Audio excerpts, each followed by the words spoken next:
स्वः तत्सवितुर्वरेण्यं भर्गो देवस्य धीमहि धियो यो नः प्रचोदयात्। ओम शांति शांति शांति। ओम పరమపిత పరమాత్మ। ఓం ఓముకు వందనాలు. ఋషులకు, మహర్షులకు, మునులకు, యోగులకు, గురువులకు, ఆచార్యులకు, అధ్యాపకులకు, పెద్దలకు, మాతాపితలకు, శ్రేయోభిలాషులకు, మిత్రులకు అందరికీ వందనాలు. సర్వేభ్యో నమో నమః. ఓం అథ చాణక్య నీతి దర్పణ శోధపూర్ణ సంస్కరణ భాష్యకార పరమహంస స్వామి జగదీశ్వరానంద సరస్వతి గారు రాజనీతి సముచ్చయం అనే ఈ పుస్తకం చాణక్య నీతి దర్పణంలో 6 అధ్యాయాలు పూర్తి చేసుకున్నాము.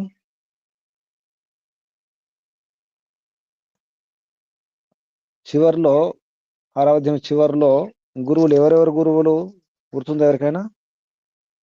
మన గురువులు ఎవరు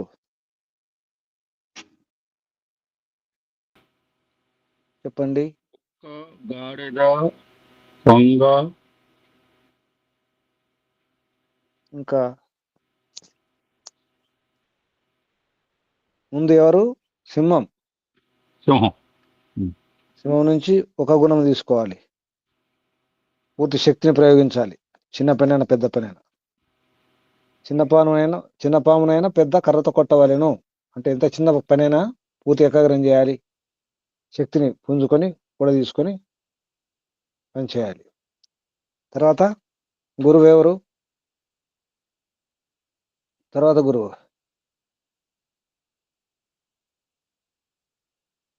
సింహం ఒకటి, బకాదేకం కొంగ నుండి. ఎన్ని గుణాలు కొంగ నుండి? కొంగ గురువు, సింహం గురువు. కొంగ నుండి మర్చిపోయారు. కొంగ నుండి గుణాలు ఎన్ని తీసుకోవాలి?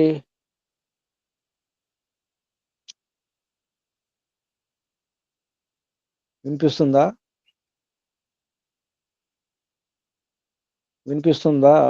ఓం వినిపిస్తుంది. మరి మాట్లాడరు ఎందుకు? వినిపిస్తుంది చెప్పండి. మిగతా వారు కృష్ణారావు గారు మాత్రం ఒకరే కారు, మిగతా వారు చెప్పొచ్చు కదా. కొంగ నుండి ఏ గుణాన్ని తీసుకోవాలి? మిగతా వారు ఎవరు వినలేదా?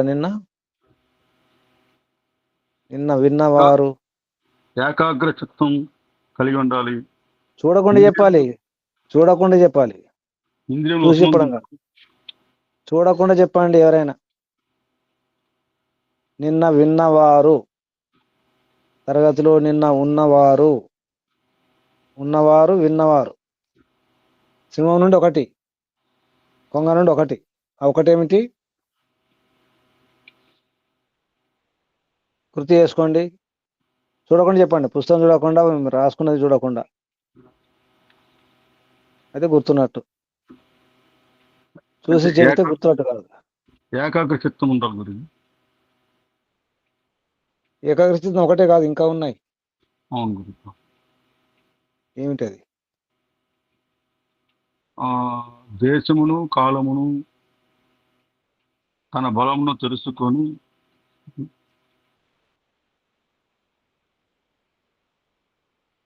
చూడకుండా చెప్పండి. ఎవరైనా చూసి చెప్పడం కాదు, చూడకుండా చెప్పండి. చూసి చదవడం కాదు. తర్వాత గురువు కుక్కుటం అంటే కోడిపుంజు. కోడిపుంజు నుంచి ఎన్ని తెలుసుకోవాలి, ఎన్ని నేర్చుకోవాలి, ఎన్ని గుణాలు?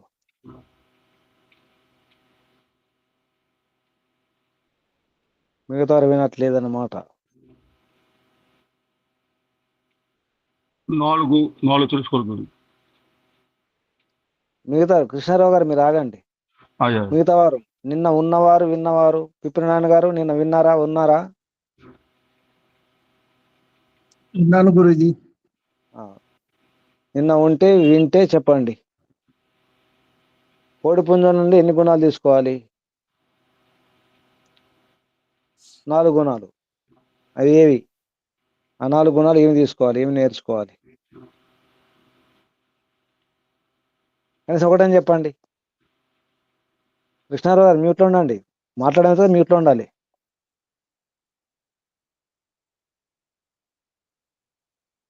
పిప్పినారాయణ గారు చెప్పండి ఒకటి, కనీసం ఒకటి చెప్పండి. 4 నేర్చుకోవాలి కోడి పుంజు నుండి, ఒకటి చెప్పండి. మిగతా వారు కనీసం ఒకటని చెప్పండి. అలారం లేకుండా నిద్ర లేవడం. అది ఎవరు గుర్తు లేదా ఏంటి? కోడి పుంజు ఏమంటుంది? కుక్కరోకో అన్నారు, ఏమన్నారు? నిద్ర లేపుతుంది కదా. పిప్పినారాయణ గారు వింటున్నారా? వింటున్నాను గురూజీ. మరి కోడి పుంజు గుర్తుకురాలేదా కుక్కరోకో? ఉం? ఇంకా ఇంకా పడుకుని ఉన్నారేంటి? ఇంకా లేవలేదా? కోడి పుంజు రావాలేంటి? అలారం రాలేదన్నమాట. ఇంకా తర్వాత చెప్పండి. కోడి పుంజు నుండి కుక్కరోకోడు లేపడం. తర్వాత యుద్ధానికి సిద్ధంగా ఉండండి. ఎప్పుడు కూడా సిద్ధంగా ఉంటుంది యుద్ధానికి కోడి పుంజు. తర్వాత ఏం చేస్తుంది? కోళ్ళకి ఏమైనా కనిపిస్తే ఏం చేస్తాయి? పిలుచుకుంటాయి బంధువులను కదా. బంధువులకు భాగాన్ని ఇస్తాయి, పంచుకొని తింటాయి. తర్వాత స్వయంగా ఆక్రమిస్తాయి. అవి ఆక్రమించి పనిచేస్తాయి, దాడియానికి సిద్ధంగా ఉంటాయి కోళ్ళు కదా. తర్వాత గురువు ఎవరు? సింహము, కొంగ, కుక్కుటము, కోడిపుంజు. తర్వాత కాకి. కాకి నుండి గుణాలు ఎన్ని? పంచ. వయసాత్ పంచ శిక్షేత్. కాకి నుండి 5 పంచ. ఏమిటి చెప్పండి. అన్ని తెలియకుండా కలిసిమెలిసి ఉండాలి. అన్ని పిలుచుకొని తినేటప్పుడు అన్ని పిలుచుకొని తింటాయి. తర్వాత కలిసిమెలిసి ఉంటాయి. మర్మంగా ఆ, రతి చేస్తాయి. తర్వాత పంచుకొని తింటుంది. అయిపోయింది, చెప్పడం అయిపోయింది. తర్వాత నెక్స్ట్ రహస్య మైదనం. సమయానికి సమయం అంటే ఎప్పుడు వాళ్ళు సంగ్రహించుకుంటాయి, దాచుకుంటాయి, మొత్తం తిని పెట్టేవు. కాకులు దాచిపెట్టుకుంటాయి వస్తువులను, తినే వస్తువులు. తర్వాత ఎప్పుడు అప్రమత్తంగా ఉంటాయి. తర్వాత ఎవరిని నమ్మవు. గూఢ మైథునం, ధార్ష్ట్యం అంటే చాలా మొండిగా ఉంటాయి కాకులు, భయపడవు. కాకులు పొడుస్తాయి కూడా, దాడి చేస్తాయి కాకులు. తర్వాత ఎవరు నమ్మకుండా ఉండడము, అప్రమత్తంగా ఉండడము. 2 గూఢమైతునము. 3 మొండిగా ఉండడం. 4 కాలే సంగ్రహం అంటే సమయానికి సంగ్రహించి పెట్టుకుంటాయి. 5. తర్వాత గురువు ఎవరు? తర్వాత గురువు కుక్కురక. కాదా? కుక్క అయిపోయిందా? కుక్క నుండి ఎన్ని? షర్ట్ శున. ఆకలి షెట్ ఉంటది. ఆకలితో ఉంటది కానీ తినగలిగినా కూడా తక్కువ తింటది. ఆకలితో ఉంటది కాదమ్మా, తినే శక్తి ఉంటుంది, తినే జీర్ణించుకునే శక్తి శక్తి ఉంటుంది. తినే శక్తి ఉంది కానీ తక్కువ దొరికినప్పుడు కూడా అది అల్ప సంతోషి. కుక్క అల్ప సంతోషి. కొద్దిగా దొరికినా సంతృప్తి పడుతుంది. తర్వాత వెంటనే నిద్రపోవచ్చు. అది తొందర నిద్రపోతుంది కూడా. మళ్ళా సునిద్ర అంటారు దాన్ని. సునిద్ర. మళ్ళీ లఘు చేతన, తొందర లేస్తుంది. కుక్క నిద్ర అంటాం కదా, ఎప్పటికప్పుడు లేస్తుంది అది. దాన్ని లేపాల్సిన అవసరం లేదు, కొద్దిగా చప్పుడు వస్తుంది, అది లేచి కూర్చుంటది. మొత్తం పొద్దు పడుకొని ఉండదు. ఇంకా ధైర్యంతో ఉంటది. ధైర్యం అనొద్దు, ధైర్యం కాదు, శూరత్వం. దాని పేరు శూరత్వం. ఇంకోటి చెప్పండి, విశ్వాసం. స్వామి భక్తి అంటారు. స్వామి భక్తి ఉంటుంది. ఇంకో గురువు ఎవరు?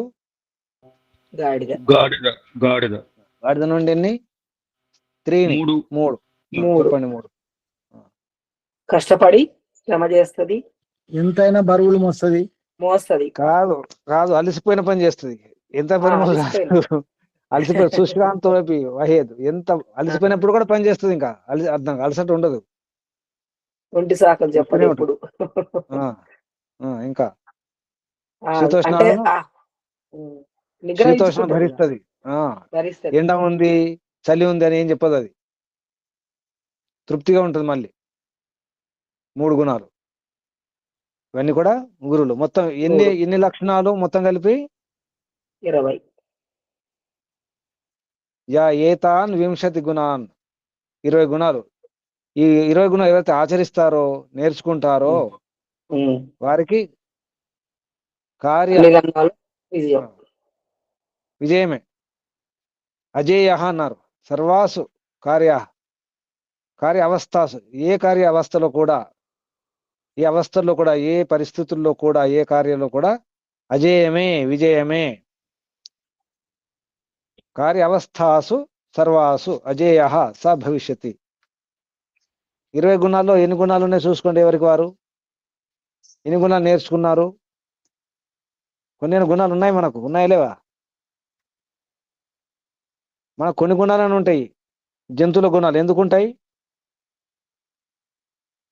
నేర్చుకోకుండా కొన్ని గుణాలు ఉంటాయి మనకు. ఎందుకు ఉంటాయి చెప్పండి? వాటి జన్మల నుండి వస్తాం కాబట్టి అంతకు అన్ని అంటే తిరిగి వచ్చాం కదా, ఆ సంస్కారాలు ఉన్నాయి మనలో. కుక్కలు ఉన్నాయి, ఇంకేమేమి ఉన్నాయి చూసుకోండి.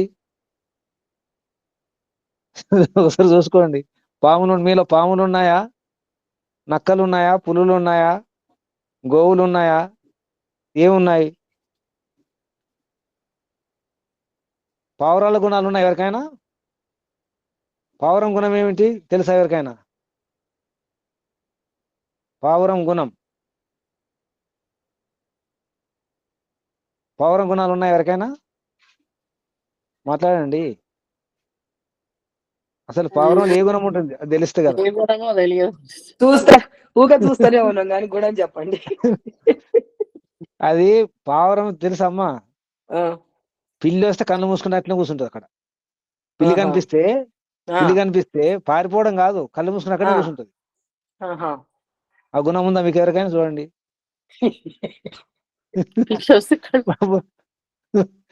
పిల్లి కనిపిస్తే పారిపోవాలన్నా, కళ్ళు మూసుకొని కూర్చోవాలన్నా? మీరు చెప్పండి. అకస్మాత్ ఎవరైనా దొంగలు వస్తే మీరు ఏం చేస్తారు? ఎవరైనా దాడి చేస్తే మీరు ఏం చేస్తారు? కళ్ళు మూసుకొని కూర్చుంటారా? కర్రొచ్చి కొడతాం గురు. నిజమా? భయం వల్లనా గురించి? భయం వల్లనా? ఒకసారి చూసుకోండి. అకస్మాత్ దొంగలు వస్తే అప్పుడు మీరేం చేస్తారు? అసలు కాళ్ళు లేస్తాయా? కాళ్ళు వనకడం, చేతులు వనకడం, అసలు నోటి నుంచి మాట వస్తుందా? భయం వేస్తుంది. ఒక కత్తి పట్టుకొని మా దగ్గరకు వచ్చి చంపేస్తా అంటే ఇప్పుడు ఎలా ఉంటుంది? పౌరంలా కళ్ళు మూసుకుంటారా? ఇవన్నీ గమనించాలి. మనలో ఈ గుణాలు ఉన్నాయి. మూసుకుంటే మూసుకోవచ్చు గురుజీ. భయం వల్ల ఒక క్షణం కళ్ళు మూసుకుంటే మూసుకోవచ్చు. ఉంటాయి, గుణాలు ఉంటాయి. పావురం గుణాలు ఉంటాయి, కోడి గుణాలు ఉంటాయి, మనకు పాము గుణాలు ఉంటాయి, నక్క గుణాలు ఉంటాయి, ఎన్నో గుణాలు ఉన్నాయి. మనం గమనిస్తే మనలో అన్ని జంతువుల యొక్క సంస్కారాలు ఉన్నాయి. ఎందుకున్నాయంటే అన్ని అటువంటి యోనుల్లో, ఆ జన్మల్లో, ఆ దేహాల్లో తిరిగి వచ్చాం కాబట్టి ఎంతో కొంత తప్పకుండా ఉంటాయి కదా. మనం తిడతాం కదా, మనం ఏం మాట్లాడుతున్నాం కుక్కలాగా అంటాం కదా. ఎందుకు అరుస్తున్నావు కుక్కలాగా అంటాం కదా. ఇట్లున్నాయి కదా, గాడిదలాగా, కుక్కలాగా, పందిలాగా. ఎవరైనా మురికి ఉంటే ఎవరన్నా పందిలాగా అంటారు కదా. గుణాలు ఉన్నాయి.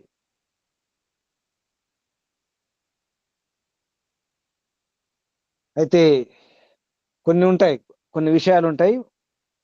రోగం రట్టు తర్వాత సామెత చెప్పండి.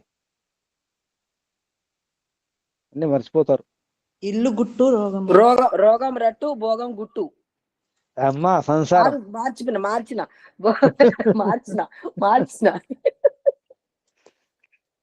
సామెతలు. ముందు పాత సామెత చెప్పిన తర్వాత కొత్త సామెత చెప్పండి. ముందు పాత సామెత ఏంటి? రోగం రట్టు, సంసారం గుట్టు. అది పాత సామెత కదా. కొత్త సామెతలు తయారు చేస్తే తర్వాత తయారు చేయండి. కానీ రోగం రట్టు, రోగాలు బయట పెట్టుకోవాలి, కానీ ఇంటి విషయం గుట్టుగా ఉంచుకోవాలి కదా. సంసారం అంటే ఇంటి విషయాలన్నీ కూడా, భార్యాభర్త ఒకటే కాదు, ఏదైనా ఇంటి వ్యవహారాలు ఉంటే దాచిపెట్టుకోవాలి.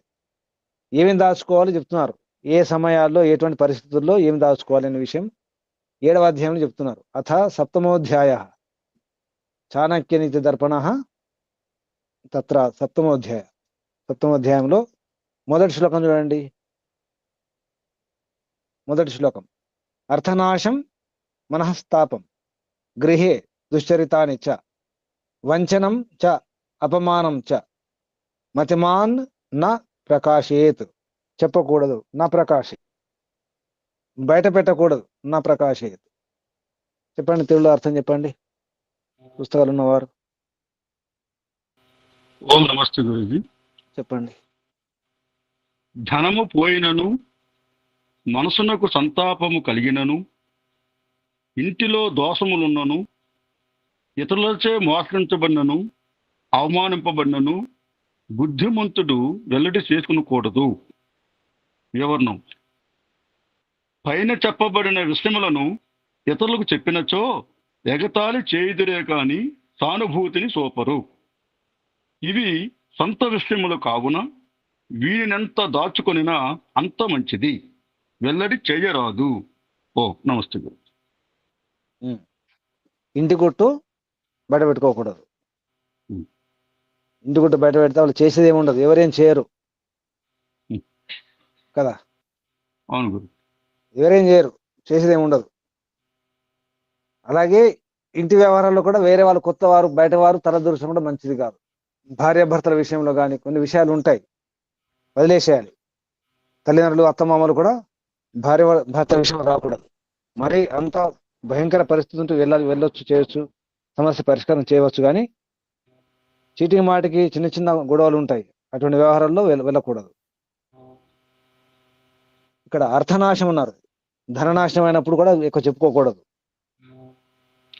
అంటే ఒక్కోసారి మోసపోతాం, అవమానాలకు గురవుతాం, ఇటువంటి విషయాలు చెప్పకూడదు అన్నారు. మనస్తాపం కూడా, మనసులో ఎన్నో సమస్యలు ఉంటాయి, ఎంతో అశాంతి, దుఃఖాలు ఉంటాయి. ప్రతి విషయం, మనసులో ఉన్నటువంటి ప్రతి విషయం అందరికి చెప్పడం మంచిది కాదు. అర్థం చేసుకున్న వారికి చెప్పొచ్చు, కానీ అందరు చెప్పకూడదు. అంటే తల్లిదండ్రులకు చెప్పుకోవచ్చు, గురువులకు చెప్పుకోవచ్చు, లేదా ఆరోగ్యం విషయంలో డాక్టర్లకు, వైద్యులకు చెప్పుకోవచ్చు. కానీ మానసిక విషయాలు అందరికి చెప్పడం మంచిది కాదు. గుర్తు చేసుకోండి, బాగా గుర్తుంచుకోండి. మనసులో ఏది ఉంటుంది మొత్తం బయట పెట్టకూడదు అందరి ముందర. అంటే మన లోపల ఏం తిరుగుతుంది, ఏమనిపిస్తుంది, ప్రతి విషయం బయటకు చెప్పేస్తే ఏం విలువ ఉండదు. మన మాటలకు, మన చేతులకు, మన జీవితానికి విలువ ఉండదు. ఇక్కడ ఒకటే విషయం చెప్పినారు కానీ అన్ని విషయాలు. వంచనం, ఒకసారి మోసపోతాం. మోసపోయిన విషయం మాటి మాటికి ప్రతిసారి మోసపోయిన విషయాలు చెప్తుంటాం మనం. కృష్ణారావు గారు, మీరు వెంటనే మ్యూట్లో ఉండడం మంచిది, అక్కడి నుంచి సౌండ్ వస్తుంది.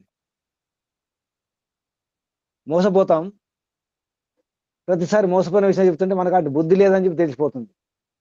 ఎవరు మోసపోతారంటే బుద్ధిని వాడుకోని వారే మోసపోతారు. దాని అర్థం ఏంటి, మనకు బుద్ధి లేదని, బుద్ధిహీనత అని చెప్పేసి తెలిసిపోతుంది. అంటే వారు కూడా మోసం చేయడానికి ప్రయత్నం చేస్తారు. మళ్ళీ మంచి వాళ్ళు కూడా మనం అవకాశం ఇచ్చినట్టు, మన బలహీనత చెప్పినట్టు. కాబట్టి వంచనం అంటే ఎవరైనా మోసం చేస్తారు, మనం మోసపోతూనే ఉంటాం. అలాగే నేను మోసపోతున్నా చెప్తూనే ఉంటాం. వారు డబ్బులు ఇచ్చినారు, వాడు డబ్బులు ఇవ్వలేదు, ముంచేశాడు అని చెప్తుంటాం. ఇక్కడ డబ్బులు ఇస్తే వీడు ముంచేశాడు, వాడు డబ్బులు ఇవ్వలేదు, వీడు డబ్బులు ఏంటి, వాడు కూడా, ఆ విన్నవాడు కూడా డబ్బులు తీసుకుని వాడు కూడా ఇవ్వడు. ఇటువంటి జరుగుతుంటాయి. అవమానాలు కానీ, మోసపోవడాలు కానీ, అటువంటి మతిమానం అంటే బుద్ధిమంతుడు నా ప్రకాశేత్. బుద్ధిమంతుడు ప్రకాశం అంటే ప్రకటించకూడదు, వెల్లడి చేయకూడదు, బయట పెట్టకూడదు. ఇటువంటి విషయాలు చూసుకోండి. ఎవరెవరు ఎట్లా మోసపోయారో, ఏం చేశారో చూసుకోండి. జీవితంలో ఎక్కడెక్కడ పొరపాట్లు చేశారు. ఈ విషయం ధననాశం, అర్థనాశం అన్నారు, మనస్తాపం అన్నారు, గృహే దుశ్చరితాన్ని. ఇంట్లో కూడా కొన్ని ఉంటాయి, సమస్యలు ఉంటాయి, దోషాలు ఉంటాయి, ఇంటి విషయాలు అన్నీ బయట పెట్టకూడదు. గృహే అంటే ఇంటిలో, దుశ్చరితాన్ని దుశ్చరితములు ఉంటాయి, దోషాలు ఉంటాయి, పొరపాట్లు ఉంటాయి. వంచనం, అపమానం అంటే అవమానాలు, వాటిని మతిమాన్ బుద్ధిమంతుడు నా ప్రకాశేత్ బయట పెట్టకూడదు. ఇవన్నీ మనం కొన్ని తప్పులు చేశాం కదా, గుర్తుకొస్తున్నాయా? జీవితం గుర్తుకొస్తుందా? నేను కూడా ఇందులో కొన్ని పొరపాటు చేశాను, నేను కూడా, మీరు కూడా చేసి ఉంటారు. గుర్తుకొస్తున్నాయా ఎక్కడెక్కడ పొరపాట్లు చేశాము? మాట్లాడండి. గుర్తుకొస్తున్నాయి కదా? వస్తున్నాయి గురుజీ, గుర్తుకొస్తుంది. ఉమ్.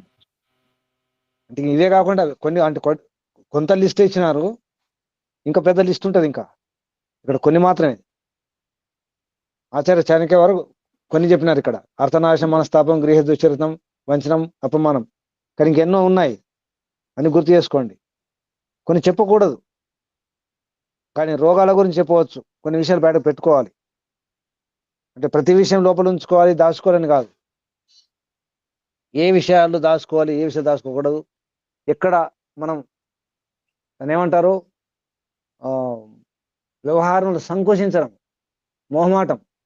మొహమాటం ఉంటుంది కదా కొన్ని విషయాలలో. ఏ విషయాలు మొహమాటం ఉండకూడదు అనే విషయంలో 2వ శ్లోకం చూడండి. ఈ విషయం మీకు వినే ఉంటారు. ఆహార వ్యవహారేచ త్యక్త లజ్జ సుఖీ భవేత్. ఈ వాక్యం వినే ఉంటారు. ముందు వాక్యం చూడండి. ధన ధాన్య ప్రయోగేషు విద్యా సంగ్రహణేషు చ ఆహారే వ్యవహారే చ త్యక్త లజ్జ సుఖీ భవేత్. తెలుగులో అర్థం చెప్పండి. ధనధాన్యాదుల వ్యాపారములో అమ్మునప్పుడు కానీ, కొనునప్పుడు కానీ, విద్యను నేర్చుకున్నప్పుడు కానీ, ఆహారం తీసుకున్నప్పుడు, వ్యవహారం చేయనప్పుడు సంకోచింపక సిగ్గుపడక పనిచేయవాడు సుఖం కలవాడగును. వివరణం. మనుషులకు లజ్జ భూషణం, విశేషించి స్త్రీలకు విశేషముగా ఆభరణం ఉంటుంది. కానీ ఏ విషయములో లజ్జ పనికిరాదో శ్లోకములో చెప్పబడినది. ఏ విషయంలో అర్థమైందా? ధనధాన్య ప్రయోగేషు, ధనధాన్యమును ప్రయోగం చేసేటప్పుడు. అంటే ఇక్కడ ప్రయోగం అంటే వ్యాపారం కూడా. ఇచ్చిపుచ్చుకోవడం ఉంటాయి కదా, డబ్బు రుణం కానీ, అప్పు ఇవ్వడము తీసుకోవడము, అలాగే వ్యాపారం చేయడంలో. తర్వాత విద్యా సంగ్రహణేషు, విద్యా విషయంలో సిగ్గుపడితే, సంకోచిస్తే, మోహమాటం ఉంటే విద్య రాదు. ఎందుకంటే అడగం. సందేహాలు ఎన్నో ఉంటాయి, సిగ్గుపడుతుంటాం, సందేహిస్తాం. సందేహిస్తాం. సందేహాలు ఉన్నాయి కానీ అడగాల వద్దని సందేహిస్తాం. మళ్ళీ సందేహాలు ఉన్నాయి, ప్రశ్నలు ఉన్నాయి, కానీ అడిగితే ఏమవుతుందో, అడగకుండా ఏమవుతుందో, గురుగారు ఏమంటారో, ఇటువంటి అన్ని ఉంటాయి. అక్కడ సిగ్గుపడకూడదు. మోహమాటము, సిగ్గుపడము, సంకోచించడం పనికి రాదు. విద్యా సంగ్రహణేషు. విద్య అంటే కేవలం ఈ విద్యలు మాత్రమే కాదు, ఈ అక్షరాలు, ఈ శాస్త్రాలే కాదు. విద్య అంటే ఏ విద్యలను కావచ్చు. సంగీతం కావచ్చు, నాట్యం కావచ్చు, ఇంకా వేరే పనులు నేర్చుకోవడం కావచ్చు. నేర్చుకునేటప్పుడు సిగ్గుపడితే విద్య రాదు. అలాగే ఆహార వ్యవహారంలో ఆకలేస్తూ ఉంటుంది ఒక దిక్కు, తినండి అంటే సిగ్గుపడి మనం ఆకలి లేదని చెప్తాం, అబద్ధాలు చెప్తాం, తినొచ్చామని చెప్తాం కదా. ఇటువంటి పొరపాటు చేయకండి. వ్యవహారంలో కూడా మొహమాటం ఉండకూడదు. ఇది బాగా గుర్తుంచుకోండి. మొదటి శ్లోకం, 2వ శ్లోకం. ఇక్కడ 2వ శ్లోకంలో సంకోచము, మోహమాటము, సిగ్గుపడడం అని పనికిరాదు. మొదటి శ్లోకంలో కొన్ని దాచుకోవాలి, కానీ ఈ విషయం దాచుకోవడం ఉండదు, దాపరికలు ఉండకూడదు. అంత్యనిష్ఠూరం కంటే, సమేత చెప్పండి, అంత్యనిష్ఠూరం కంటే ముందు చెప్పడం మంచిది. సిగ్గుపడి సంకోచించి చెప్పకుండా ఉండి చివరికి నేను ఇలా అనుకున్నాను, ఇలా అనుకోలేదు, అలా అనుకోలేదు, ఇలా అనుకున్నాను, అలా అనుకున్నాను, మీరు చేస్తారనుకున్నాను, ఉంటారనుకున్నాను, వస్తారనుకున్నాను, ఇదంతా కూడా పనికిరాదు. ముందు చెప్పాలి, చెప్పేదేదో స్పష్టంగా. 3వ శ్లోకం సంతోషం గురించి చూడండి. సంతోష అమృత తృప్తానాం యత్ సుఖం శాంతచేతసాం న చ తద్ ధన లుబ్ధానాం ఇతః చ అది ధన లుబ్ధానాం మిత చేత ఉంది, చేత కాదు, చ ఈత అవుతుంది. అది ధన లుబ్ధానాం ఇతః చ ఇతశ్చ, ఇతశ్చ ధనలుబ్ధానాం మితశ్చేతశ్చ విడదీసుకుంటే ఇతశ్చ ధావతాం. తెలుగులో అర్థం చెప్పండి. సంతోషమనుడు అమృతముతో తృప్తి పడినట్టు శాంతచిత్తుల కెట్టి సుఖం కలదో అట్టి సుఖము శాంతి ఇటు అటు పరిగెత్తు ధనలోభులకు ఉండదు. వివరణము. పతంజలి మహర్షి ఇట్లు చెప్పెను. సంతోషాద్ అనుత్తమ సుఖలాభ. యోగ దర్శనము 2వ పాదము 42వ సూత్రం. సంతోషము వలన సర్వశ్రేష్టమైన సుఖములు లభించును. మరొక కవి, అర్థీ కరోతి దైన్యం లబ్ధార్థో గర్వం అపరితోషం చ నష్టధనచ్చ నా శోకం సుఖమాప్తే నిస్పృహ పురుష. యాచకుడు ధైర్యమును ప్రదర్శించును, ధనవంతుడు గరీబుగా ఉండును, మరియు అధికేచ్ఛ కలవాడుగా ఉండును. ధన నష్టము పొందినవాడు శోకించును. నిస్పృహుడు అంటే సంతోషి సుఖముగా ఉండును. ఓ నమస్తే. సుఖం కావాలంటే ఇది ఉపాయం పాటించి చూడండి. ఏం ఆశించకుండా పని చేయండి. సుఖమే సుఖం, తృప్తిగా ఉండాలి. సంతోషం అనేది ఏంటి? అమృతం అన్నారు. సంతోష రూప అమృతం, సంతోషరూపి అమృతంతో తృప్తి చెందాలి. అప్పుడేమవుతుంది? శాంత చేతసాం, చిత్తం కూడా శాంతం అవుతుంది. ఎందుకంటే సంతోషం కలిగింది కదా, తృప్తి కలిగింది కదా. సంతోషం అనేది, తృప్తి అనేది అమృతం. సంతోషం అన్న తృప్తి అన్న సుమారు ఒకటే. తుషధాతు, తుష అంటే తుష్టి, సంతుష్టి, అదే సంతోషం. మంచి తుష్టి, సంతోషం, సంతుష్టి. తుష్టి అన్న సంతృప్తి అన్న ఒకటే సుమారుగా. సంతోషం అనేది అంటే మంచి తృప్తి అనే అమృతంతో తృప్తి చెందినప్పుడు మనసు కూడా శాంతిస్తుంది.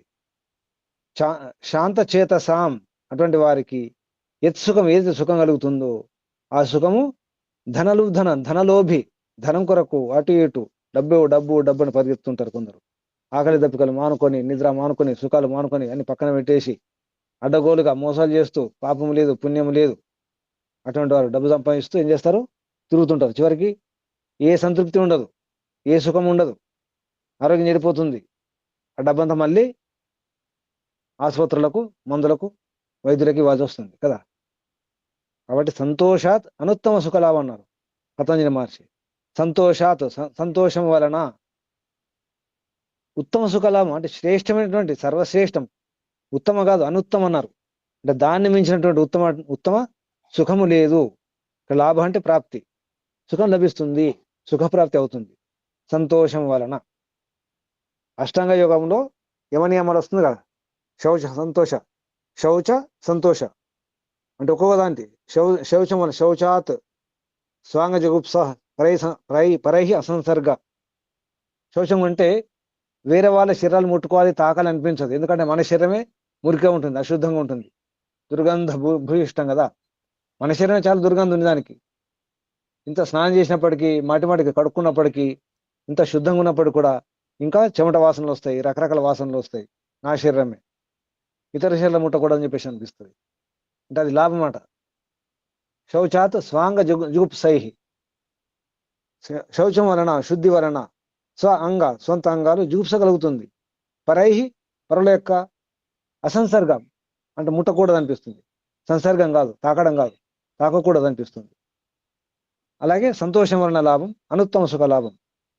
ఇలా ఒక్కొక్క అహింస వలన ఏంటి, సత్యం వలన అన్ని లాభాలు, ఉపలబ్ధులు చెప్తూ ఇక్కడ మహర్షి పతంజలి గారు యోగ దర్శనంలో 2వ అంటే సాధన పాదంలో చెప్పడం జరిగింది. సంతోషాత్ అనుత్తమ సుఖ లాభ.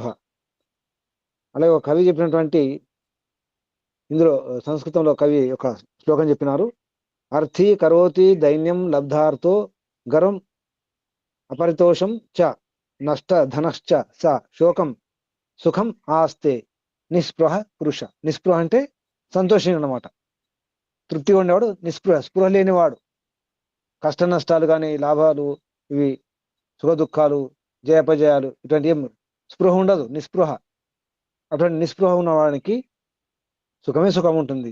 అసలు సుఖం ఉండాలంటే ఇది ఉపాయం. ప్రయత్నం చేసి చూడండి, ప్రయోగం చేసి. ఎక్కువ ఆశిస్తే సుఖం ఉండదు.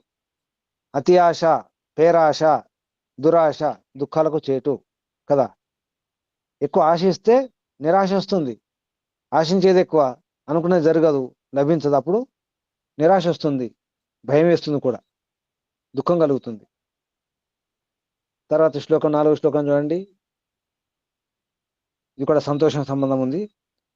సంతోషః త్రిషు సంతోషస్త్రిషు సంతోషః త్రిషు కర్తవ్యః స్వదారే భోజనే ధనే 3 స్వదారే భోజన విషయంలో ధన విషయంలో 3 విషయాలు గుర్తుంచుకోండి.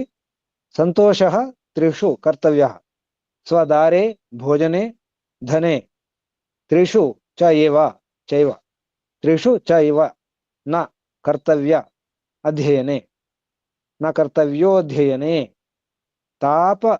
తప దానయో అధ్యయనే తప దానయో ఇక్కడ 3 పైన 3 కింద 3 స్వదారే భోజనే ధనే 3 కింద అధ్యయనే తప దానయో ఇక్కడ 3. అంటే ఏ విషయంలో సంతోషం ఉండాలి, సంతృప్తి చెందాలి, ఏ విషయంలో సంతృప్తి చెందకూడదు. త్రిషు చైవ నా కర్తవ్య అంటే నా సంతోష కర్తవ్య. అక్కడ సంతోషాన్ని ఇక్కడ తీసుకోవాలి. తెలుగులో అర్థం చెప్పండి. తన భార్య, భోజనము, ధనము అను ఈ 3 విషయములో సంతుష్టుడు కావలెను. కానీ అధ్యయనము, తపస్సు, దానము అను ఈ 3 విషయములో సంతుష్టుడు కారాదు. వివరణం: తన భార్య అందే సంతోషి కావలెను. నహి దృశమనాయుష్యం లోకే కించన విద్యతే యాదృశం పురుషస్య ఏహ పరదారో ఉపసేవనం. మను మహర్షి 4వ అధ్యాయము 134 శ్లోకములో చెప్తున్నారు. ఈ ప్రపంచములో పరస్త్రీ సంబంధముతో సమానమైనది మనుషునకు ఆయువును చిరింపజేయనిది మరొకటి లేదు. అందుచే దానిని అన్ని విధముల విడువవలెను. ఇంకా విదుర నీతిలో 7వ అధ్యాయము 85వ శ్లోకంలో ఏం చెప్తున్నారు చూడండి. యత్ పృథివ్యాం వ్రీహి యవం హిరణ్యం పశవ స్త్రియ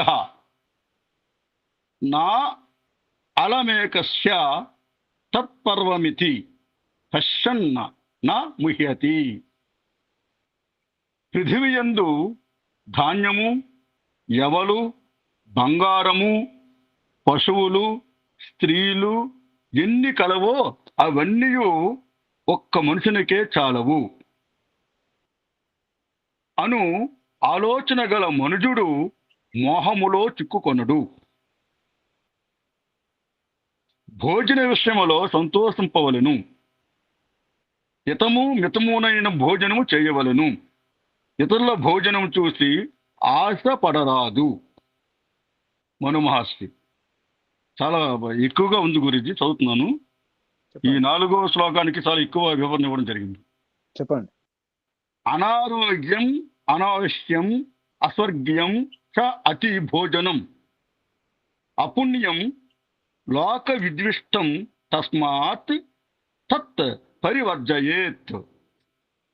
అధిక భోజనము ఆరోగ్యమును చెరచును, ఆయువును క్షీణింపచేయును, దుఃఖమును కలిగించును, యహపరలోకముల నష్టపరచును. అందుసే అధిక భోజనము చేయరాదు. ఇంకొక హితోపదేశం: తనకున్న ధనముతో సంతోషింపవలను. అధో అతః పశ్యతః కస్య మహిమాన్ ఉపచీయతే. ఉపర్యుపరి మహిమ నా ఉపచీయతే. మహిమ మహిమాన్ నా మహిమ ఉపచీయతే. మహిమ నా ఉపచీయతే. నా ఉపచీయతే. మహిమ నా ఉపచీయతే. ఉపర్యుపరి పశ్యంతః సర్వ ఏవ దరిద్రతి. దరిద్రతి హితోపదేశము 2:2 అన్నారు. తనకంటే తక్కువ వారిని చూచుచూ అభివృద్ధికి పాటుపడిన వానికి గౌరవము పెరగదు. కానీ తనకంటే అధికులైన ధనవంతులను చూచి తాను తక్కువైన తలంచేవాడు దరిద్రుడే యగును. ధన విషయములో తనకంటే తక్కువ వారిని చూచి తాను ధనవంతుడనని సంతోషింపవలను. అధ్యయన విషయంలో సంతోషింపరాదు. అజరామర వత్ప్రాజ్ఞో విద్యాం అర్థం చ చింతయేత్. గ్రహీత ఎవ కేశేషు మృత్యున ధర్మమాచరేత్. మనుష్యుడు తాను జరామరణము లేనివాడుగా భావించి విద్యను ధనమును సంపాదించవలెను. కాని మృత్యువు తన శిరస్సుపై వెంట్రుకలు పట్టుకుని ఉండి ఎప్పుడు మృంగునో అను భయము కలవాడై ధర్మాచరణము చేయవలెను. అథర్వణ వేదం. దివమారుహత్ తపసా తపస్వి. తపస్వి తపస్సు ద్వారా మోక్షమును పొందును. ఇక మరొక చోట మను మహర్షి 11వ అధ్యాయము 238వ శ్లోకంలో ఏం చెప్తున్నారు చూడండి. యద్ దుస్తరం దురాపం యద్ దుర్గం యత్ అపి దుష్కరం సర్వం తూ తపసా సాధ్యం తపోహి దురతిక్రమం అతిక్రమం. కష్టముగా తరింపదగిన దానిని, కష్టముగా పొందదగిన దానిని, కష్టముతో చేరగలిగిన దానిని, కష్టముతో చేయదగిన దానిని తపస్సుతో సిద్ధింప చేసుకునవచ్చును. తపస్సు చే అసాధ్యమైనది లేదు. దానము అధికముగా చేయవలెను. వేదం చెప్తుంది అథర్వణ. శతహస్త సమాహార సహస్రహస్త సంకిర. ఓ మనుష్యుడా, నీవు 100 హస్తములతో సంపాదించినట్లు సంపాదించి 1000 హస్తములతో పంచిపెట్టినట్లు పంచుము. ఇక వ్యాస మహర్షి మహాభారత ఉద్యోగపరములో 33-65 శ్లోకము చెప్తున్నారు. అవంభసి నివేష్ట్యౌ గలే బద్ధ్వా దృఢాం శిలాం ధనవంతం అదాతారం దరిద్రం చ తపస్వినం. ఒకడు ధనవంతుడయ్యూ దానము చేయని లోభిని, మరొకడు పురుషార్థమనర్పని దరిద్రుడైన సోమరిని, వీరిద్దరి మెడలలో పెద్ద బండరాళ్లను కట్టి నీటిలో ముంచవలెను. ఓం నమస్తే గురించి. డబ్బులు ఉండి దానం చేయకపోతే ఏమనాలి? ధనం ఉంది, చాలా ఉంది, దానం చేయరు. అటువంటి వాడిని డబ్బు లేదు కానీ పురుషార్థం చేయడు. డబ్బు లేదు, పైసలు లేవు, పని చేయడు. వాడిని ఏం చేయాలి? ఇద్దరిని తీసుకేం చేయాలి? బండరాతి కట్టేసి, పెద్ద బండ కట్టేసి ఎక్కడ వారేయాలి? నీళ్ళలో వారేసేయాలి. డబ్బులు ఉన్నాయి కానీ దానం చేయడు, డబ్బులు లేవు, పని చేయడు. ఇద్దరిని ఏం చేయాలి? పెద్ద బండరాయి కట్టేసి తాడుతో దావు అంబసి ఇద్దరిని నివేష్టవ్యౌ నిమజ్జనం చేయాలి. గలే బధ్వ మెడలో కట్టేసి, దృఢాంశిల పెద్ద శిలను బండరాయిని, ధనవంతారం అదాతారం ధనవంతుడు కానీ అదాత, దాత కాదు అదాత, దరిద్రం చ అతపస్వినం దరిద్రుడు కానీ అతపస్వి, తపస్సు చేయడు, కష్టపడాడు. దానం చేయాలి. ఎంత సంపాదించాలి? 100 చేతులతో. శతహస్త సమాహర, శతహస్తములతో 100 చేతులతో బాగా సంపాదించాలి. అంతేకాదు సహస్రహస్త 1000 చేతులతో సంకిర పంచాలి, దానం చేయాలి. 100 చేతులతో సంపాదించి 1000 చేతులతో దానం చేయాలి ధనాన్ని. ఇక అన్ని కఠినం అనిపిస్తాయి. ఏదో దుస్తరం దురాపం అన్ని కఠినమే. అప్పుడు ఏం చేయాలి? కఠినం అనిపిస్తే ఏం చేయాలి? కష్టం అంటారు కదా, కష్టం మాట్లాడితే కష్టం అంటారు. అప్పుడు ఏం చేయాలి? ఉపాయం ఏంటి? తపస్సు ద్వారా అసాధ్యాన్ని కూడా సాధ్యం చేసుకోవచ్చు. అసాధ్యాలు ఉండవు, నిజానికి కష్టసాధ్యాలు ఉంటాయి. కష్టపడి తపస్సు చేసి సాధించుకోవాలి కదా. తపస్సు ద్వారానే మోక్షం పొందగలుగుతాడు. దివం ఆరుహత్ తపసా తపస్వి అథర్వేదంలో. తపస్సు చేయకపోతే ఏమీ లభించదు. దుఃఖాలు, కష్టాలు, సమస్యలు పోవు. కష్టపడాలి. ఇంకా చాలా విషయాలు చెప్పినారు ఇందులో. బాగా తినకూడదు. మధ్యలో ఒక హిందీ కవి యొక్క కవిత కూడా చెప్పినారు ఇక్కడ. పేటికి మోటార్ మే భోజన్ కి సవారి కం భరో ఫెయిల్ హో జాయేగి టుసా టుస్ భర్ జానే కే బాద్. అంటే ఈ పొట్ట అనే మోటారు వాహనం అనుకోండి, పొట్ట అనే వాహనములో భోజనం అనే బస్సు అనుకోండి, పొట్ట ఒక బస్సు వాహనము, అందులో భోజనం అనే ప్రయాణికులు. భోజనం అనే ప్రయాణికులను బాగా నింపితే ఏమవుతుంది? ఆ బస్సు బాగా నింపేస్తే ఫెయిల్ హో జాయేగా, ఫెయిల్ అయిపోతుంది. అది టుస్ భర్ జానికి అది బాగా మొత్తం దాంట్లో నింపేస్తారు కదా గడ్డిలాగా. ఒకసారి ఈ ప్రైవేట్ బస్సుల వాళ్ళు, ప్రైవేట్ ఈ ఆటోల వాళ్ళు నింపేసుకుంటారు బాగా. దానివల్ల ఏమవుతుంది? పాడైపోతుంది. ఇటువంటి విషయాలు చాలా చెప్పినారు. మనుస్మృతి శ్లోకం బాగా తినకూడదు, ఒకే పదార్థం ఎక్కువ తినకూడదు, లేదా పొట్ట నిండా పూర్తి నింపకూడదు. అనారోగ్యం, అనాయుష్యం, అస్వర్గ్యం. అతి భోజనం చేస్తే ఒకే పదార్థం బాగా తిన్నా కూడా అతి భోజనమే. ఒకే రకం భోజనం, రోజు అదే కూర, రోజు అదే అన్నం, ఒకే రకం కూడా తినడం కూడా అతి భోజనం అవుతుంది. లేదా పూర్తిగా గొంతు వరకు నింపడం, గొంతు కాదు నోట్ల వరకు వస్తుంది కొందరికి, అలా తినేస్తారు. దానివల్ల ఆరోగ్యం ఉండదు. అనాయుష్యం, ఆయుష్ కూడా తగ్గిపోతుంది బాగా తింటే. అస్వర్గ్యం, సుఖం ఉండదు. అపుణ్యం, పాపం అవుతుంది. అపుణ్యం అంటే పాపం అవుతుంది. లోక విద్యుష్టం, లోకం ఏముంటుంది? తిండిపోతుందని చెప్పి తిడుతుంది, నిందిస్తుంది. తస్మాత్, కాబట్టి తత్ పరివర్జయేత్, తత్ అంటే అతి భోజనాన్ని పరివర్జయేత్, విడిచిపెట్టండి. ఇది భోజనం ఒకటే కాదు, అన్ని విషయాల్లో వర్తిస్తుంది. అతిగా ఏది చేయకూడదు, అతి మంచిది కాదు, అతి మానుకోండి. కాబట్టి ఇక్కడ ఒక విషయం చెప్పినారు, యత్ పృథివ్యాం వ్రీహి యవం హిరణ్యం పశవా స్త్రియ నా అలం ఏకస్య తత్ సర్వమితి పశ్యన్ నా ముహ్యతి. విదురనీతిలో. అంటే ఈ భూమి మీద ఎంత ధనం ఉందో, ఎన్నైతే ఆహార పదార్థాలు ఉన్నాయో, అంటే జవ్వలు కానీ, బంగారం కానీ, పశువులు కానీ, స్త్రీలు కానీ, అన్ని రకాల సుఖాలు కానీ, సుఖ సాధనాలు అన్నీ కూడా ఒక వ్యక్తికి ఇచ్చినా సరిపోవట. ఒక వ్యక్తికే అనుభవించడానికి. మొత్తం భూమి మీద ఉన్న అన్ని కూడా అంటే తృప్తి చెందరు. కాబట్టి ఇటువంటి మోహంలో ఇరుక్కోకూడదు. కాబట్టి సంతోషించాలి, సంతోషపడాలి. ఎక్కడెక్కడ 3 విషయాలు తృప్తి చెందాలి. స్వదారే, సొంత భార్య, సొంత భర్త. ఏకపత్ని వ్రతుడు, ఏకపతి వ్రత, పతివ్రత పత్నివ్రతుడై ఉండాలి. స్వదారే, సొంత భార్య తృప్తి చెందాలి, అక్కడిక్కడ చూడకూడదు. అలాగే భోజన విషయంలో అక్కడ తినాలి ఇక్కడ తినాలి అనుకోకూడదు. అలాగే ధనం విషయంలో మనం కష్టపడి ఎంత సంపాదిస్తామో తృప్తి చెందాలి, లభించిన దాన్ని ఎంత లభిస్తే అంత. మన కష్టాన్ని బట్టి భగవంతుడు నాకు ఫలితం ఇచ్చినాడని చెప్పేసి తృప్తిగా ఉండాలి. దారే భోజనే ధనే, ఈ విషయాలు, ఈ 3 విషయాల్లో తృప్తిగా ఉండాలి.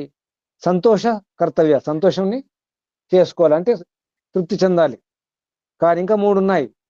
అధ్యయన విషయంలో, విద్య విషయంలో కానీ, అంటే ఇక్కడ అధ్యయనం అంటే శాస్త్రాలు అటువంటి అధ్యయన విషయంలో, తర్వాత తపస్సు విషయంలో, దానం విషయంలో తృప్తి చెందకూడదు. దానం చేస్తుండాలి, కష్టపడాలి, సంపాదించుకోవాలి, దానం చేస్తుండాలి.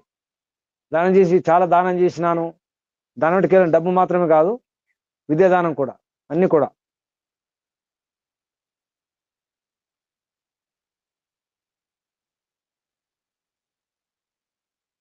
ఇక్కడ తృప్తి ఉండకూడదు. దానం చేయడంలో, తపస్సు, కష్టపడడం విషయంలో, అధ్యయనం విషయంలో, నేర్చుకోవడం విషయంలో. నేర్చుకుంటూనే ఉండాలి, ఎప్పటిగా నేర్చుకుంటూనే ఉండాలి. ప్రయత్నం చేయండి. తర్వాత శ్లోకం 5వ శ్లోకం చూడండి.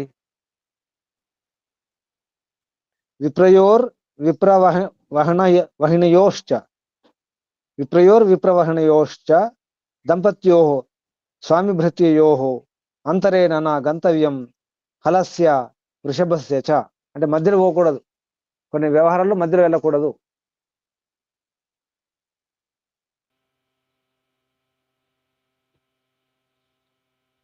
ఇద్దరు బ్రాహ్మణుల యొక్కయు, చెప్పండి. బ్రాహ్మణుడు అగ్ని యొక్కయు, దంపతుల యొక్కయు, యజమానుడు సేవకుల యొక్కయు, నాగలి ఎద్దుల యొక్కయు మధ్యగా వెళ్ళరాదు.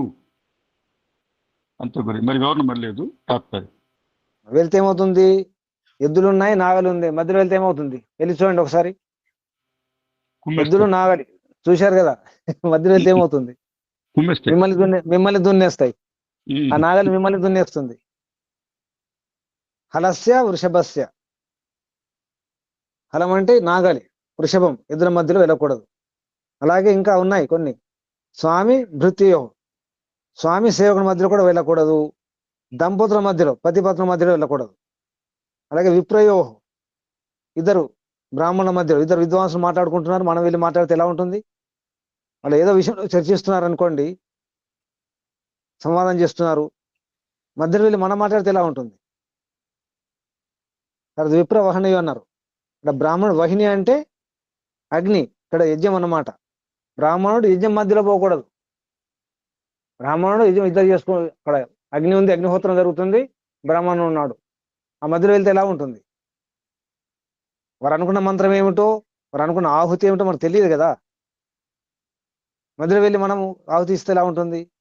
ఈ పొరపాటు చేస్తారు యజ్ఞం చేసేటప్పుడు కదా, అందరికి అనుభవం ఉండొచ్చు.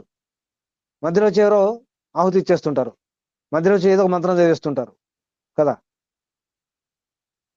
ఇటువంటి సందర్భాల్లో మధ్యలో వెళ్ళకూడదు. ఇద్దరు బ్రాహ్మణుల మధ్యలో వెళ్ళకూడదు. బ్రాహ్మణుడు అంటే ఇక్కడ యజ్ఞం చేసేవారు, చేయించేవారు అగ్నిహోత్రం, వహిని అన్నారు ఇక్కడ. విప్రవహన యోశ్చ దంపత్యోహ, దంపతుల మధ్యలో. స్వామి భృత్యుల మధ్యలో, స్వామి సేవకుడు, యజమాని సేవకుడి మధ్యలో వెళ్ళకూడదు. అలాగే నాగలి ఎద్దు మధ్యలో వెళ్ళకూడదు. అలా ఇంకా గమనించండి, ఇటువంటి చాలా ఉన్నాయి. కొన్ని మాత్రమే సూచాయిగా చెప్పడం జరిగింది. ఎవరో మాట్లాడుకుంటున్నారు ఇద్దరు, మధ్యలో వెళ్ళకూడదు, మధ్యలో వెళ్ళి మాట్లాడకూడదు. ఇటువంటి అన్నీ ఉంటాయి. ఇది వ్యవహారం. 6వ శ్లోకం చూడండి. పాదాభ్యాం నా స్పృశ్యదగ్నిం గురు బ్రాహ్మణం ఏవ చ నా ఏవ గాం నా కుమారీం చ నా వృద్ధం నా శిశుం తథా. కాళ్ళతో తాకకూడదనే విషయంలో 6వ శ్లోకం చెప్పండి తెలుగులో. అగ్నిని, గురువును, బ్రాహ్మణుని, ఆవును, కన్యను, వృద్ధుని, శిశువును పాదములతో తాకరాదు, అంటే తన్నకూడదు. ఎవరును? అగ్నిని కాళ్ళతో తాకినా కాలును. గురువు, బ్రాహ్మణుడు, వృద్ధుడు పూజ్యులు ఒకటచే తన్నరాదు.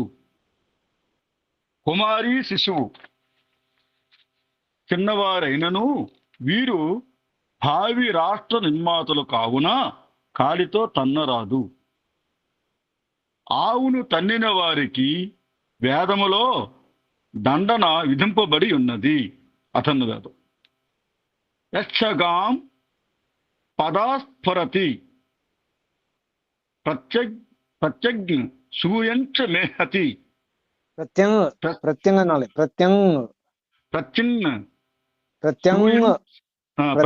సూర్యం సూర్యం చ మేహతి.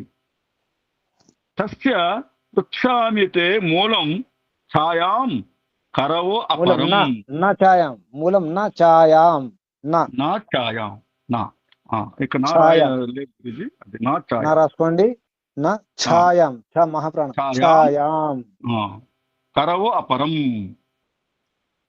ఆవును తన్నిన వానిని సూర్యుని వైపుకు తిరిగి మలమూత్ర విసర్జన చేసిన వానిని మరల అట్టి పనిని చేయకుండుటకై సమూలముగా నష్టపరుతును. ఓం నమస్తే. సూర్యుని వైపు ముఖం చేసి మలమూత్ర విసర్జన చేయకూడదు. ఆయుర్వేదంలో కూడా నియమం ఉంది, ఇది ఉంది. సూర్యుని వైపు ముఖం చేసి చేయకూడదు. అలాగే సూర్యుని వైపు ముఖం చేసి కూడా వంట చేయకూడదు. వంట చేసేటప్పుడు కూడా సూర్యుని వైపు ముఖం ఉండకూడదు. పాత గ్రామాల్లో చూడండి, గ్రామాల్లో పొయ్యిలు గమనించండి, ఎటువైపు ఉంటాయి? వంట చేసేవారు ఎటువైపు ముఖం చేస్తారు? ముఖ్యంగా ఉదయం పూట సూర్యుని వైపు, తూర్వైపు ముఖం చేసి వంట చేయకూడదు, పడమర వైపు ముఖం చేయాలి. ఇటువంటి ఎన్నో ఉన్నాయి, అందులో కొన్ని నియమాలు ఇవి. ఆవును కళ్ళతో అంటే పెద్ద శిక్ష ఉంది. గోమాత కదా, దేవత కదా. పౌరాణికంగా ఏమంటారు? అన్ని దేవతలన్నీ కూడా 33 కోట్ల దేవతలన్నీ కూడా గోమాతలు ఉంటాయంటారు. ఆవును తనడం కానీ బాధ పెట్టడం కానీ చేయకూడదు. అటువంటి వారికి శిక్ష ఉంటుంది. మూలం అంటే మొత్తం మూలం నష్టం చేయమన్నది. తస్య వృచ్ఛామి తే మూలం, వారి యొక్క మూలాన్ని వృచ్ఛామి నష్టం చేస్తాను. కాబట్టి అవమానించకూడదు అని అర్థం. సూర్యుని వైపు ముఖం చేసి ఎవరైతే మలమూత్ర విసర్జన చేస్తారో రోగాలు వస్తాయి ముఖ్యంగా, అది గమనించాలి. ఒకటేమో సూర్యుడిని అవమానించినట్టు అవుతుంది, కానీ ముఖ్యంగా వచ్చి రోగాలు వస్తాయి సూర్యుని వైపు ముఖం చేసి మలమూత్ర విసర్జన చేస్తే. అది గుర్తుంచుకోండి. తర్వాత శ్లోకం 7వ శ్లోకం చూడండి. శకటం పంచహస్తేన దశహస్తేన వాజినం హస్తి శతహస్తేన దేశ త్యాగేన దుర్జనం. అంటే దూరంగా ఉండాలి. ఎంతెంత దూరం ఉండాలి చెప్తున్నారు ఇక్కడ. శకటానికి ఎడ్ల బండి అనుకోండి, ఎంత దూరం ఉండాలి? గుర్రానికి ఎంత దూరం ఉండాలి? ఏనుకి ఎంత దూరం ఉండాలి?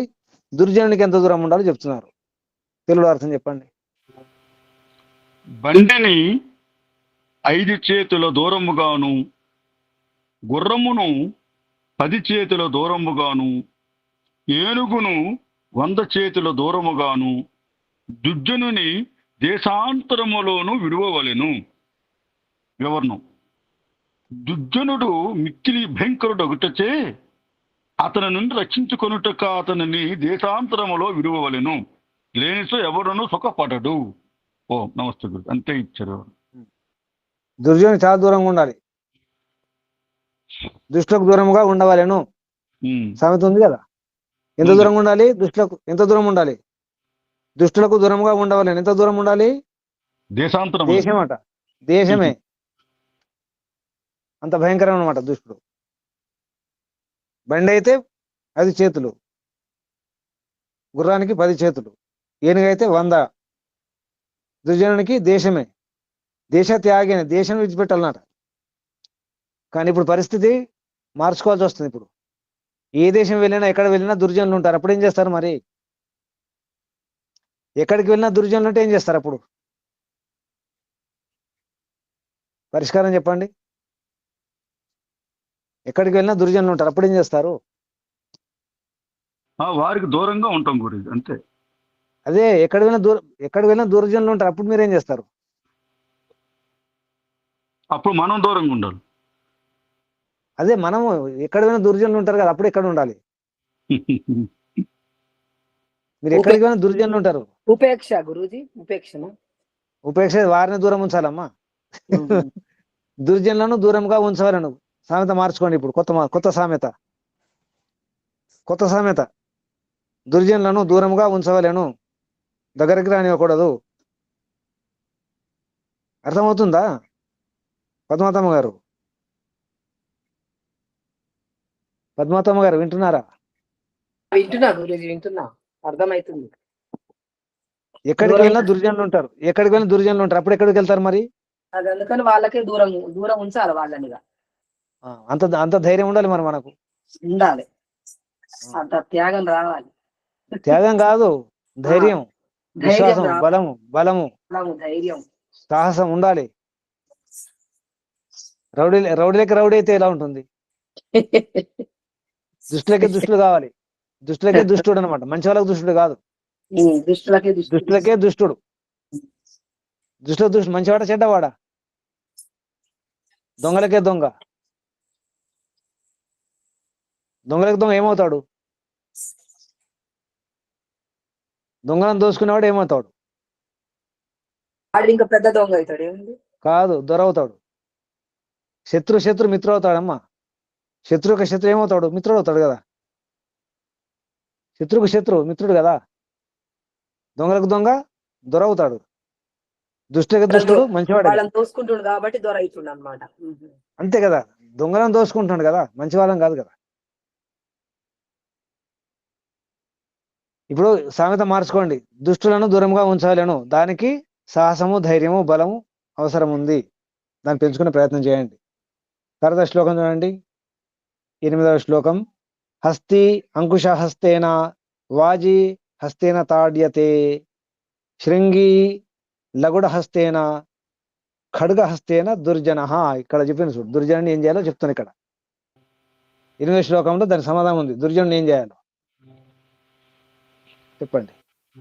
ఏనుగును చేతిలోని అంకుశముతోను, గుర్రమును చేతిలోని కొరడాతోను, కొమ్ములు గల జంతువును చేతిలోని కర్రతోను, దుర్జనుని చేతిలోని ఖడ్గముతోను కొట్టి వశపరుచుకునవలెను. అంతే గురు వివరణ. మరి హస్తి ఏనుగును అంకుశంతో, వాజి అంటే గుర్రాన్ని దేంతో, కొరడాతో, తర్వాత శృంగి అంటే కొమ్ములు ఉన్నటువంటి వాటిని కర్రతో, ఎద్దులు అటువంటి కొన్ని ఉంటాయి, ములుగర్ర.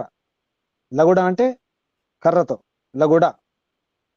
ఖడ్గముతో, ఖడ్గహస్తేన దుర్జనుడు, దుర్జన ఏం చేయాలి, ఖడ్గముతో. అర్థమవుతుందా సమాధానం? దుర్జనుడు ఏం చేయాలి, మన చేతిలో ఖడ్గం ఉండాలి.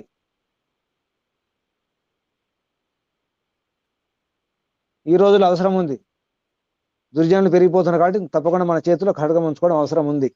ఆయుధాలు ఉంచుకోండి, తప్పదు. తర్వాత శ్లోకం 9వ శ్లోకం చూడండి.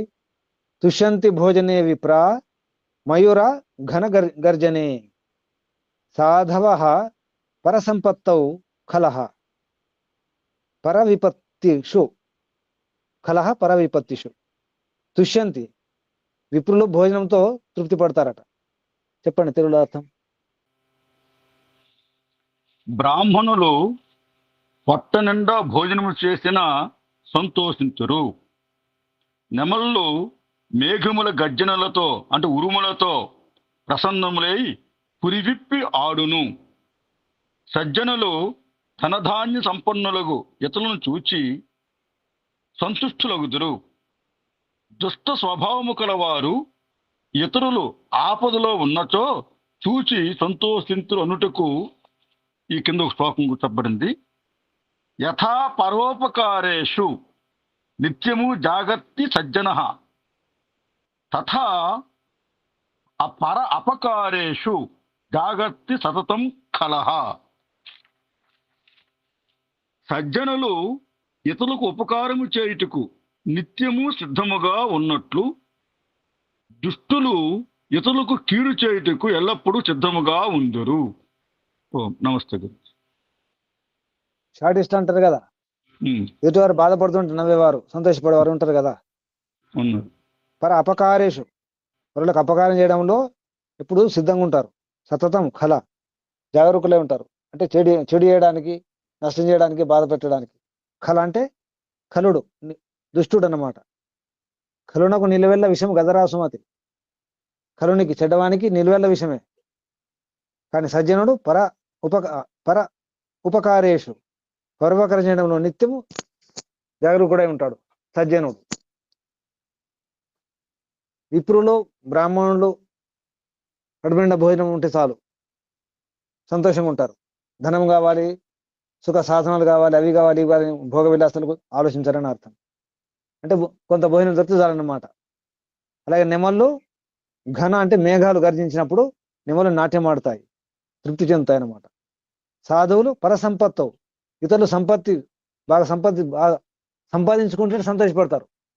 ఇతరులు సుఖంగా ఉంటే ధనధాన్యాలతో తృప్తిగా ఉన్నప్పుడు ఈ సజ్జనులు సాధువులు సంతోషిస్తారు. కానీ ఖలుడు పర విపత్తిషు, ఇతరులు విపత్తిలో ఉన్నప్పుడు, ఆపదలు ఉంటే వీడు సంతోషిస్తాడు. అటువంటి వారిని మనం చూస్తున్నాం. ఇటువంటి పనులు చేయకూడదు, దుష్ట పనులు చేయకూడదు, దుష్టులాగా ఉండకూడదు. ఇతరులు సుఖం ఉన్నప్పుడు సంతోషపడాలి నిజానికి. తర్వాత శ్లోకం 10వ శ్లోకం చూడండి. అణులోమేన బలినం ప్రతిలోమేన దుర్జనం ఆత్మతుల్య బలం శత్రుం వినయేన బలేనవా. అంటే ఎవరెవరిని ఎలా లొంగ తీసుకోవాలి, అనుకూలంగా ఉండి ఇలా మన వశపరుచుకోవాలి చెప్తున్నారు ఇక్కడ 10వ శ్లోకంలో. అనులోమేన బలినం. చెప్పండి. బలవంతుడైన శత్రువును అతనికి అనుకూలముగా వ్యవహరించును, దుష్టుడైన శత్రువును అతనికి ప్రతికూలముగా వ్యవహరించును. తనతో సమానమైన బలము గల శత్రువును వినయముతో గాని బలముతో గాని వశము చేసుకొనవలెను. ఓం నమస్తే గురు. శత్రుడు బలవంతుడు, అప్పుడు ఏం చేస్తాం? అనులోమేన అంటే అనుకూలంగా ఉండి, అనుకూల వ్యవహారంతో. బలవంతుడు కదా, లొంగిపోవాల్సి వస్తుంది. సంధి విగ్రహాలు ఉన్నాయి కదా పంచతంత్రంలో, సంధి చేసుకోవాలి, ఒడంబడిక అగ్రిమెంట్ చేసుకొని తగ్గాలి. ప్రతిలోమైన దుర్జనుడై ఉంటే శత్రువు దుష్టుడు, అప్పుడేం చేయాలి? ప్రతిలోమైన ప్రతికూలంగా వ్యవహారం చేయాలి, భయపడకూడదు. శత్రువు మంచివాడు కాదు, దుర్జనుడు కదా. ఆత్మతుల్య బలం శత్రుం, సమానంగా ఉన్నప్పుడు, ఆత్మతుల్యం సమానంగా ఉన్నప్పుడు అప్పుడు ఏం చేయాలి? ఆ శత్రువుని ఏం చేయాలి? వినయేన బలేన అంటే 2 రకాలు అన్నమాట. వినయంతో బలంతో ప్రయత్నం చేయాల్సి వస్తుంది. వినయం ద్వారా లేదా బలం ద్వారా 2 రకాలు ఉపయోగించాలి సమానంగా ఉన్నప్పుడు. అంటే శత్రువుని ఎలా ఓడించాలి అనే విషయంలో ఇది వ్యవహారం, బయట వ్యవహారం కూడా గమనించాలి. మన బలం తక్కువ ఉన్నప్పుడు ఆగాల్సి వస్తుంది, సహించాలి, ఆగాలి, అంతవరకు ఆగాల్సి వస్తుంది. ఎందుకంటే మన బలం పెంచుకోవడానికి ఆగాలి. పంచతంత్రంలో విషయాలు వచ్చినాయి, మనకు విదురనీతులు కూడా వచ్చినాయి, సంధి విగ్రహం ఇవన్నీ వచ్చినాయి కదా, ఎప్పుడెప్పుడు దాడి చేయాలి అన్ని విషయాలు వచ్చినాయి. ఇది యుద్ధ నీతి అన్నమాట. ఇక్కడ విషయాన్ని ఆపేద్దాం. 10 శ్లోకాలు పూర్తి చేసుకున్నాం 7వ అధ్యాయంలో. చాణక్య నీతి దర్పణం 7వ అధ్యాయంలో 10 శ్లోకాలు పూర్తయి. ఏమైనా సందేహాలు ఉంటే అడగండి.